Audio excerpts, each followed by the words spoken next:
আজকের পর্ব শুরুতেই ভবানী তার ঠাকুরপোকে আদেশ দেয় ঘর থেকে বল্লম নিয়ে আসতে।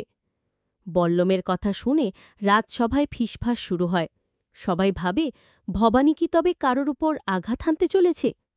অন্যদিকে পটি মনে মনে ক্ষোভ প্রকাশ করে, কান্ত দাদা, এসব কিছু ঘটার পরেও তুমি নিশ্চুপ, একবারও আমার দিকে ফিরেও তাকালে না। এরপর বল্লম রাজসভায় আনা হয়।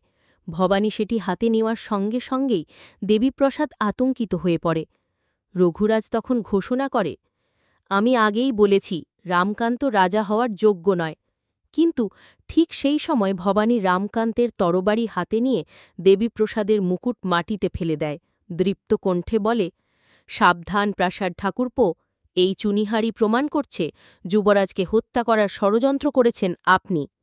সবাই স্তব্ধ হয়ে যায়, এমনকি ঈশ্বরীয় মাকে বলে, আমি এই ভয়ে করছিলাম। রঘুরাজ প্রশ্ন তোলে, যুবরাজকে হত্যা করার ষড়যন্ত্র কি সত্যি?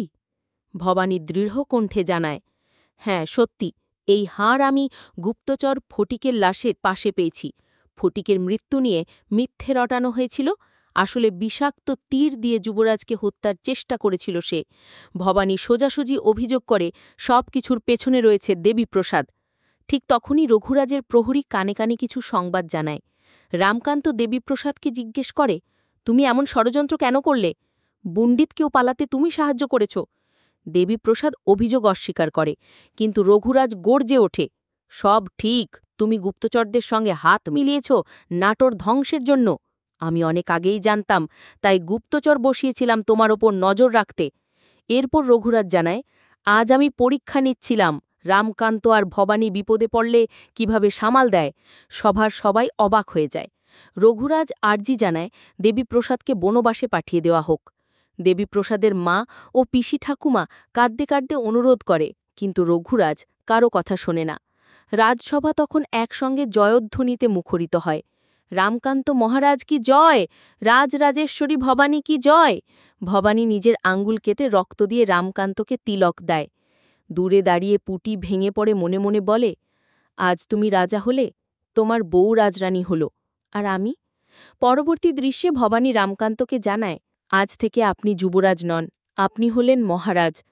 আমি সবসময় আপনার পাশে থাকব।